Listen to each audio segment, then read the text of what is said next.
Allez, on ferme les yeux et on imagine un instant un paysage nordique incroyable. Des forêts de pins immenses qui s'étendent à perte de vue, des lacs d'un bleu super profond qui scintillent tranquillement, et là, juste à la lisière du bois, des petites fumerolles blanches qui montent vers le ciel. Eh bien, ce ne sont pas de simples feux de camp. Ce qu'on va décrypter aujourd'hui dans cette analyse, c'est carrément le battement de cœur de toute une nation. Le sauna finlandais, ce n'est pas juste une cabane en bois chauffée, c'est un art de vivre, une philosophie hyper complexe et profondément ancrée. On va décortiquer ensemble tout ça, de la mythologie à l'impact social, pour vraiment comprendre pourquoi cette tradition résonne encore avec autant de puissance dans notre monde moderne. Et pour bien poser le décor, regardons cette statistique qui donne tout simplement le vertige. 3 millions.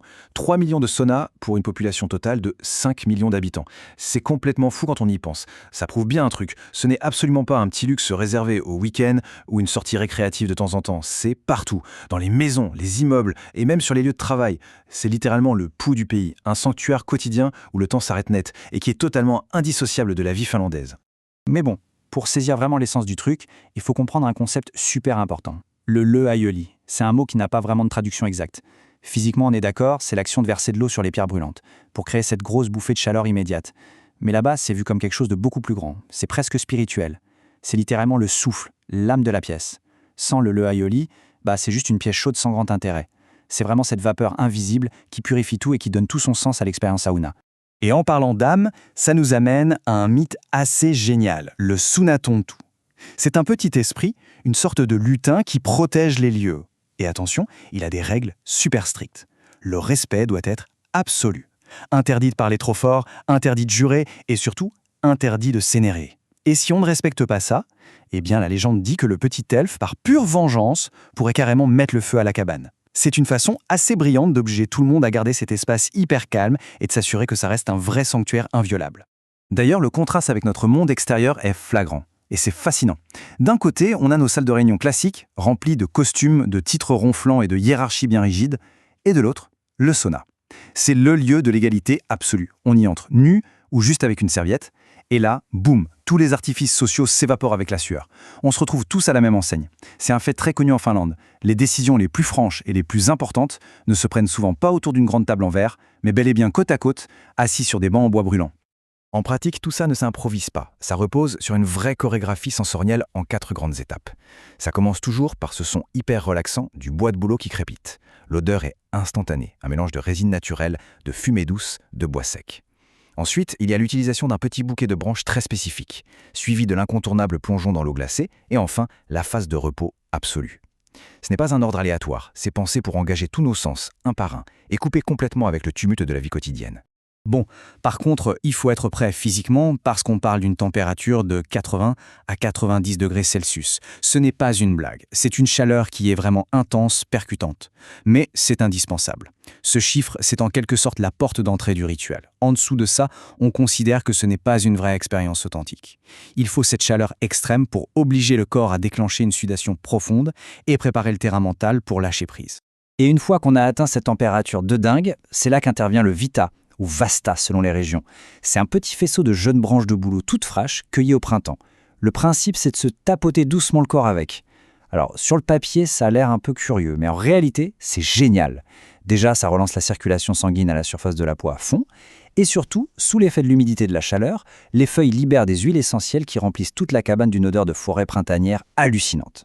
Et là, on arrive au moment fatidique, le cœur du réacteur, l'équilibre parfait entre 2 extrêmes.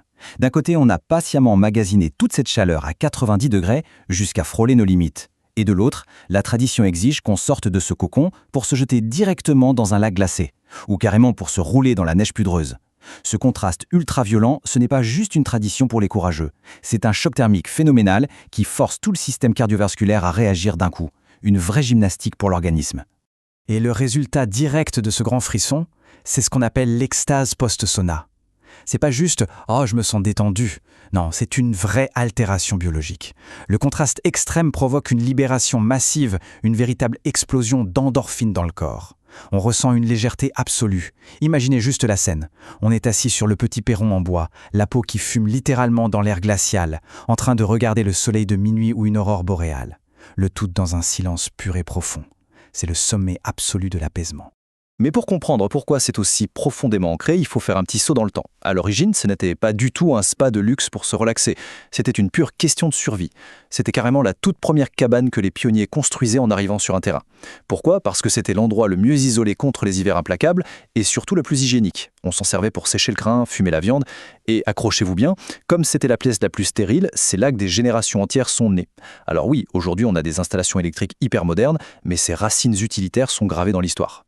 D'ailleurs, si on cherche l'expérience traditionnelle absolue, le Saint Graal, c'est le savusuna, le sauna à fumée. Alors bien sûr, pour des questions pratiques, la capitale est remplie de modèles électriques, mais ce savusuna originel a une particularité architecturale complètement folle. Il n'a aucune cheminée. Zéro. C'est le retour aux méthodes les plus brutes, les plus ancestrales. C'est vraiment le lien direct avec la façon dont les anciens maîtrisaient les éléments il y a des siècles de ça. Alors forcément, avec le sayu-suna, il y a un ingrédient clé qui se fait rare de nos jours, la patience. Le feu brûle à l'intérieur de la pièce pendant des heures et la fumée hyper dense ne peut sortir que par une petite trappe. Une fois le feu éteint, on aère la pièce et là la magie opère.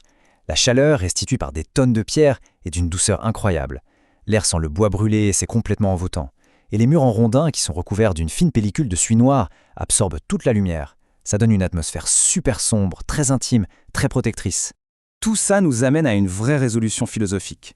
Finalement, derrière les degrés Celsius et l'aspect social, c'est un retour brutal et salvateur aux fondamentaux.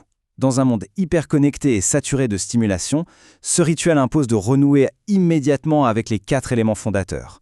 La force du feu, la pureté de l'eau, la texture du bois et le souffle de l'air. C'est une vraie célébration de la lenteur, un rappel physique qu'on fait partie du monde naturel, loin de toute la complexité moderne. Ce qui nous laisse avec une vraie question pour clôturer ce décryptage. En regardant cette philosophie nordique, on est en droit de se demander, dans un monde qui court tout le temps, sans arrêt après la productivité, comment est-ce qu'on peut encore faire de la place pour l'immobilité, pour le silence? Ce qu'on vient de découvrir nous montre bien que la vraie pause, ce n'est pas une perte de temps, c'est vital. Parfois, pour réussir à avancer avec les idées claires, il faut juste avoir le courage de s'arrêter, de s'asseoir dans le noir, d'écouter l'eau chanter sur les pierres chaudes, et de simplement respirer. C'est une belle invitation à trouver nos propres moments de calme, non? Merci d'avoir suivi cette exploration et on se retrouve très vite pour une nouvelle analyse.